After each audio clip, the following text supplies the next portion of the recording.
you just need two things, T30 and a 14mm for the centre nut.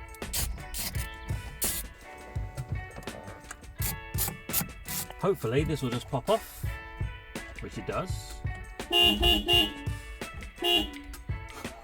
Oops. So here's a little close up here. I'm going to remove this nut. I'm going to show you what you need to do with this, importantly, when you remove any steering wheel in a car. I am going to mark the spline just behind it because then it's my datum points. To use a bit more force than that. Aha! Now, that is exactly why that nut's in there. Let's move on, 'cause it's time to move on. I blinking hit a rock, didn't I? I was driving along, it was a bit dark, and I smashed something in the front, and I took out my left. In fact, I hit it so hard that I blew the tyre. Luckily, the alloy didn't crack, and it's pulled my steering wheel now to the left. Now, I've managed to somehow tweak the track rod end so it's sitting straight again. Visually, you couldn't really see it. I had hit something, but it certainly pulled badly to the left. So I've just adjusted the track rod manually. I got the old string method out and made sure the front and the back wheels were aligned, and it seems to be okay. But the one problem I got now is that my steering wheel is a bit sort of skew-whiff. It's kind of sitting crooked to the left. So my plan is, and I've just done this on a Range Rover, I'm going to lift the steering wheel off the centre spline, twist it slightly to the right, and then put it back down again, and hopefully that'll make it nice and straight. Okay, so I'm back now, not in my normal home address, but I've got a few tools I can get on with. And what I'm going to do is I'm just going to rock backwards and forwards and make sure that the steering wheel is sitting, in fact the wheels are sitting straight, not the steering wheel, the wheels are sitting straight, because that position there I'm going to mark with my pen, and then I'm going to know where I'm going to be to rotate it. So I'm going to mark it as a datum, in other words. So that to me feels nice and straight. And if you look at the steering wheel, you can see just how much actually it's sitting out here. So obviously I'm going to pull it up this way, rotate it, and pop it back down again. Now, to get this steering wheel off, first of all, you take off this airbag. And by the way, I hope you like my little red badge here. This is an aftermarket cover. It literally self-adhesive popped over the old one, which was all kind of tatty and worn looking. And it's been on there for the last couple of years. And I tell you what, it's really held up well. You can see just the quality of that. I'll see if I can get a link and stick it below. Anyway, more importantly, let's get this steering wheel off. And in here somewhere, just down there, I think there's a little fixing. So I'm going to try and get into that. So it's a little Torx 30.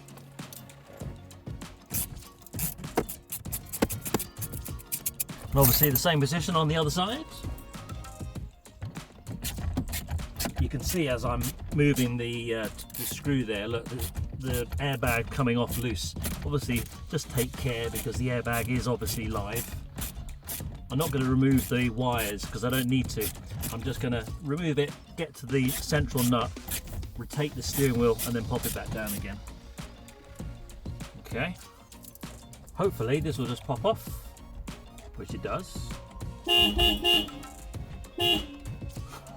Oops. I'm obviously touching something. Right, anyway, I've just managed to rotate it slightly, as in the airbag, and it's sitting there. I'm not going to unplug anything. Now I've got access to this central nut here. So here's a little close-up here of this central locking nut. Now, I'm going to remove this nut. I'm going to show you what you need to do with this, importantly, when you remove any steering wheel in a car. The little blue mark on there, that wasn't me, but I am going to mark the spline just behind it because then it's my datum point, so I know where I've actually turned the steering wheel to. This is a manufacturing mark. It's probably a torque mark of some kind. So it's a 14mm.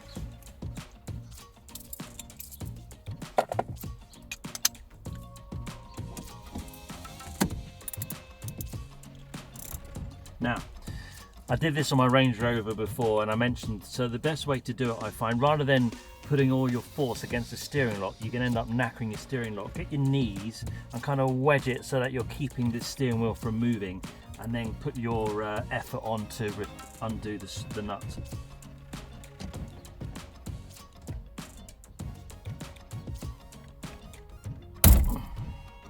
Like that.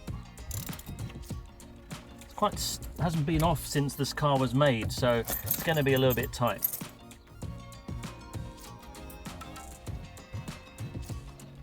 So I'm going to take it all the way off first, mark it, and then I'm going to put it back down again. So I mark it first of all where it is. I don't need to worry about where. So that there is lined up. Now what I want to do is I want to obviously rotate the upper mark, and it's going to be slightly clockwise of the bottom mark on the spline. Okay, so now get your bolt and importantly pop that back in again, because it's going to stop you when you pull this steering wheel, it's suddenly coming loose. Then you knacker all the cables and the ribbon cables behind it, because that's what's going to be connected to these buttons, and it's a horrible job trying to get it back in again. So just put the nut back in, just give it a few turns, so it's enough that if you do suddenly slip on it, it's going to keep it from coming all the way out. Get yourself in a position where you're using your knee on my right knee there, and I've got my left hand and I'm using this here, and I'm sort of just gently going backwards and forwards until it starts to come loose. And I might need to use a bit more force than that. And this is why having that nut there is so important, because this suddenly releases, it's not too clever. It's coming.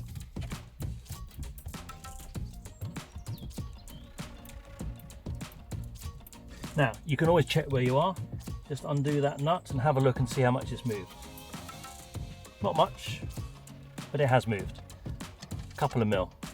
Put the nut back in again. Keep going.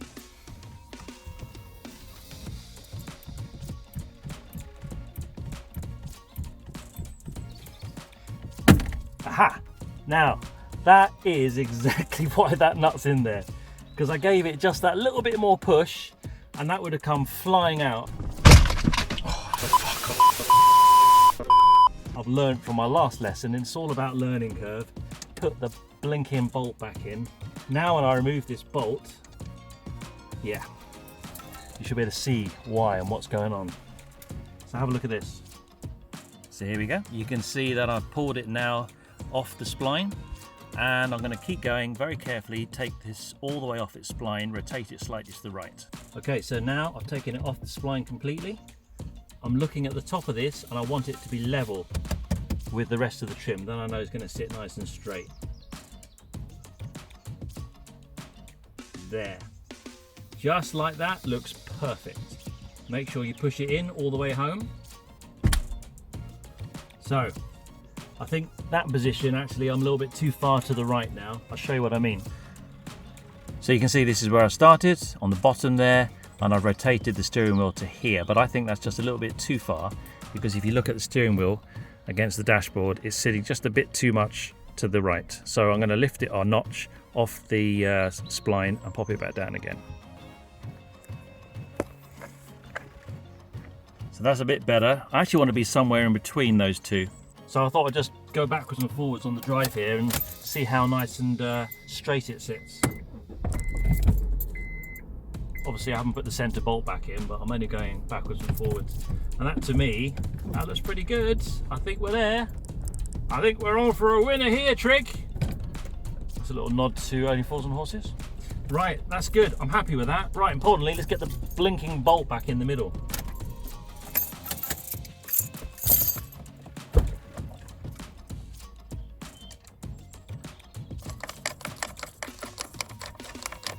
And give that a tighten.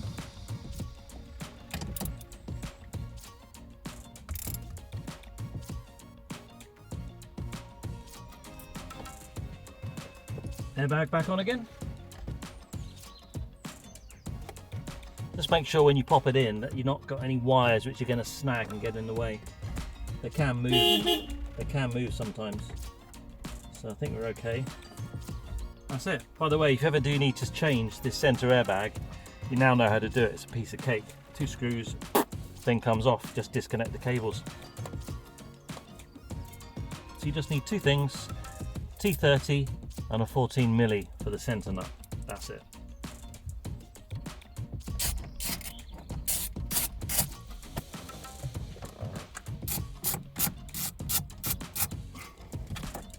There. Easy as that. My name's Groovon. I really do hope this has helped you, and thanks very much, by the way, if you took the time to get to the end of the video. I'm only a one-man band, I'm only a small YouTuber, but I love to help people, especially saving you time and grief and effort and money. You can see that it wasn't that difficult, but the reason I knew about that bolt was because of the learning curve on the Range Rover.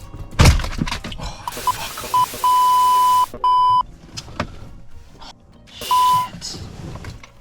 Oh, fuck off, fuck off, fuck off, fuck off. Where you saw the start of the video, I really cocked up. So that's why I do these videos, to try and stop you guys from making the same mistakes. And I've made the mistake in the first place. I try not to make mistakes, but you know, sometimes we've all got to learn. We've all got to learn. So I appreciate it, and I'll see you on the next one. Thanks, by the way, if you subscribed. Ciao. Nice and straight. Yeah. Woo! Let's move on, cause it's time to move on.